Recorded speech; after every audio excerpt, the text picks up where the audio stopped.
Salam hangat untuk Anda, selamat datang kembali di sesi pembahasan mendalam kita. Iya, selamat datang. Kali ini kita mau lihat sama-sama sebuah teks, judulnya cukup menarik nih, teruntuk para hashtag wanita. Hmm, Kalau dilihat sekilas sih, kayaknya ini kumpulan pesan atau renungan ya, yang khusus buat perempuan. betul. Gayanya memang terasa agak puitis ya, banyak metafora.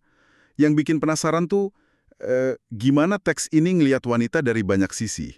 Ada soal kekuatan, potensi, tapi ada semacam warning juga ya. Tepat. Jadi misi kita sekarang ini ya menggali dan coba memahami deh gimana sih pandangan unik teks ini soal peran, kekuatan, potensi, dan yang jelas banget kelihatan dualitas pengaruh wanita. Dualitas ya. Iya, itu yang bikin saya langsung, wah ini gimana nih? Di satu sisi dibilang sumber keteduhan kayak surga. Hmm, Tapi di sisi lain diingatkan juga bisa jadi racun. Bisa jadi pemusnah kebahagiaan. Kontras banget kan? kontras sekali. Itu dikotomi yang perlu kita bedah memang. Yuk kita mulai aja deh. Oke, teks ini mulainya dari yang paling kelihatan mungkin ya. Soal pesona fisik, Nah, kecantikan wanita. nah, itu dia deskripsinya langsung, wah gitu ya. Hmm, Pakai istilah kecantikannya bisa menyalakan dunia. hmm. Terus diibaratkan sepotong surga yang menyilaukan mata. Gimana tuh? Puitis banget ya rasanya. Witis dan tinggi sekali pujiannya. Tapi, nah ini dia, habis dipuji setinggi itu, langsung ada tapinya. Oh, ada tapinya. Ada. Teks ini ngingetin kalau kecantikan itu terserak. Mungkin maksudnya nggak dijaga ya, nggak dipelihara sesuai aturan teks ini. Oke. Nah, kalau itu terjadi, kecantikan tadi bisa berubah jadi hidangan yang ternikmat bagi nafsu jalang manusia. Jadi, kayak ada beban gitu ya di anugerah kecantikan itu. Beban tanggung jawab maksudnya. Iya, semacam itu. Tanggung jawab buat menjaga. Dan tanggung jawab ini kayaknya konsekuensinya gede ya menurut teks ini. Soalnya langsung dikaitin sama status. Benar. Katanya kecantikan bisa ngangkat ke posisi paling terhormat, tapi kalau salah kelola bisa jatuh ke posisi paling terhina. Ini menarik sih cara pandangnya. Iya. Jadi, kecantikan itu bukan cuma atribut fisik aja. Tapi kayak aset gitu ya, aset yang ada resikonya. Pengelolaannya nentuin derajat si pemiliknya. Gitu. Persis, pengamatan yang bagus. Teks ini kayak ngelihat kecantikan itu semacam modal sosial, tapi high risk. High risk, high return mungkin ya. Bisa jadi. Haha. Dampaknya, positif atau negatif, itu tergantung banget gimana si wanita mengelola modal itu. Terhormat atau terhina, itu ya hasil dari cara dia mengekspresikan dan menjaga kecantikannya, tentunya dalam kerangka nilai teks ini ya. Oke. Pandangan soal kecantikan sebagai modal berisiko ini menarik. Dan teks ini nggak berhenti di situ kan? Habis itu bahas apa lagi? Dia langsung geser ke kekuatan pengaruh lain yang lebih halus, yaitu soal godaan dan rayuan. Ah, iya. Yang katanya punya daya buat melayangkan dan melenakkan orang lain ke dunia asing. Wah, ini udah masuk ke pengaruh psikologis ya? Banget. Dan untuk nekenin seberapa kuat pengaruh ini, teksnya pakai gaya bahasa yang provokatif banget, lewat pertanyaan retoris. Pertanyaan gimana tuh? Ditanya gini, adakah racun yang lebih hebat dari fitnah wanita? Serem kan? Tapi di sisi lain ditanya juga, adakah madu yang lebih manis dari keindahan wanita? Wah, jadi bisa jadi racun paling mematikan, tapi juga bisa jadi madu paling manis. Ekstrim banget ya dua kutubnya. Ekstrim sekali. Ini secara gamblang nunjukin dua kutub pengaruh itu. Wanita, dalam narasi teks ini ya, bisa jadi sumber kerusakan paling parah, tapi sekaligus sumber kebaikan paling indah. Lagi-lagi dualitas ini muncul ya, bikin kita mikir. Terus inti kekuatan wanita menurut teks ini sebetulnya apa dong kalau bisa se-ekstrim itu pengaruhnya? Nah, pertanyaan Anda itu pas banget. Itu ngebawa kita ke bagian selanjutnya, yang mungkin ini intinya ya, jantung dari pesan positif teks ini. Oke, apa itu? Teks ini ngenalin satu konsep kunci, keteduhan. Ini disebut sebagai kualitas inti wanita. Keteduhan. Dan keteduhan ini katanya punya kekuatan luar biasa, bisa menenangkan dalam dahsyatnya hati yang bergolak, bahkan disebut cerminan kebijaksanaan yang dalamnya ngalahin wibawa laki-laki. Wow, keteduhan yang lebih dalam dari wibawa laki-laki ini klaim yang kuat banget. Saya jadi penasaran apa aja sih yang ngebentuk keteduhan ini? Apa cuma sifat pasif aja atau gimana? Nah, teks ini ngejelasinnya lumayan rinci, ada beberapa komponen pembentuknya. Coba kita lihat satu-satu ya. Boleh. Pertama, ada kesabaran.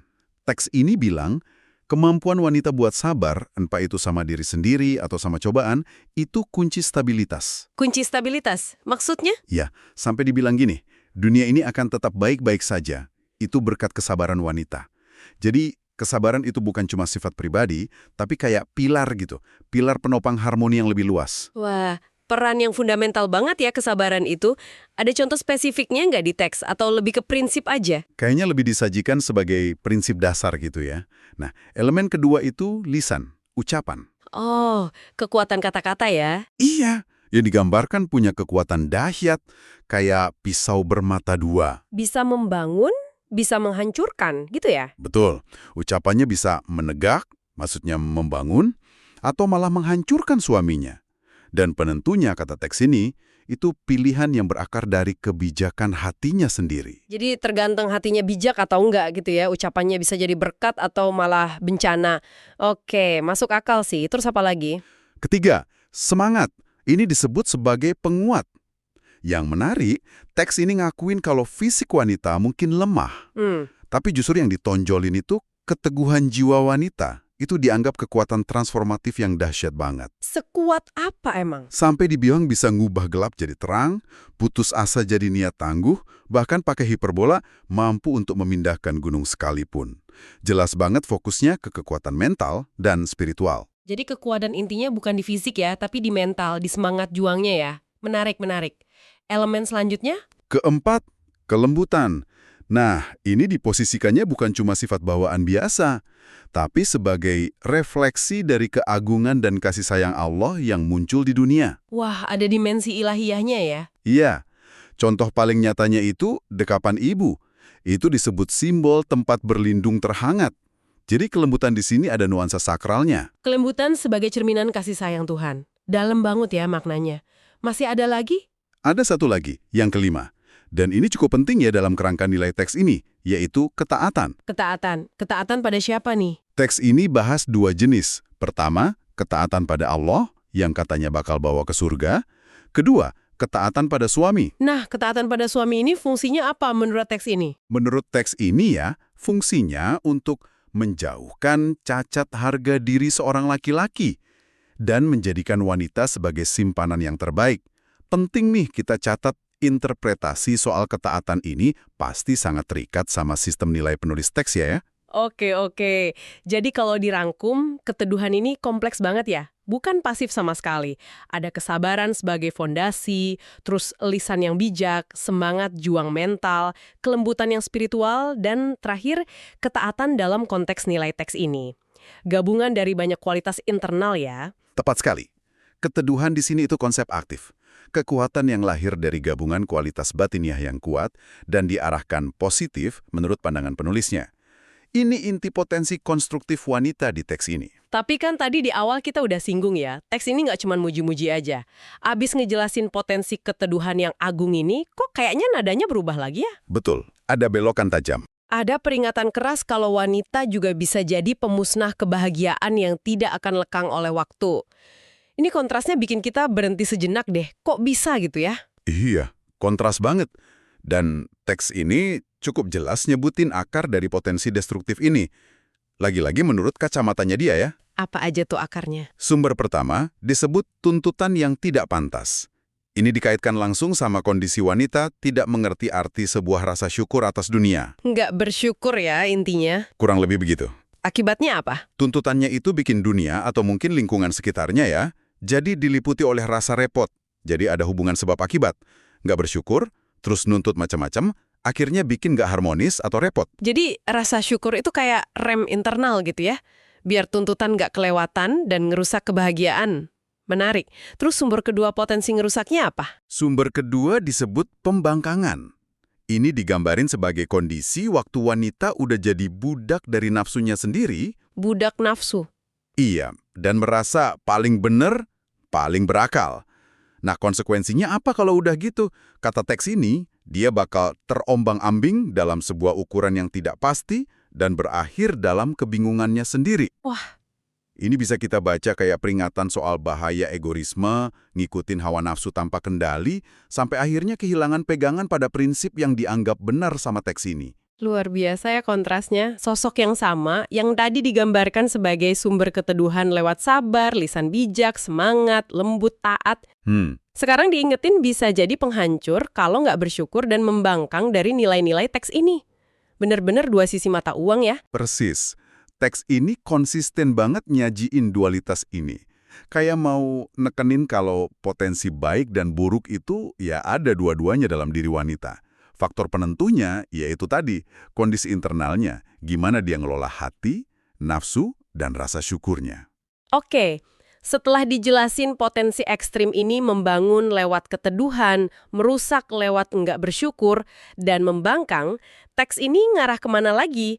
Apa sih inti atau hakikat keindahan sejati wanita menurut dia? Balik lagi ke fisik yang di awal tadi. Ternyata nggak sama sekali, justru makin ke dalam. Oh ya? Gimana tuh? Dinyatakan cukup jelas kalau keindahan sejati itu letaknya bukan di penampilan fisik aja. Keindahan hakiki, kata teks ini, itu soal hati, jiwa, dan pikirannya yang selalu dekat hanya kepada Allah Subhanahu wa Ta'ala. Fokusnya geser total ke dimensi spiritual, hubungan sama Sang Pencipta. Jadi, puncak keindahan itu justru kondisi spiritualitasnya ya? Kedekatan sama Tuhan, bukan fisik lagi. Benar. Itu yang paling tinggi nilainya menurut teks ini.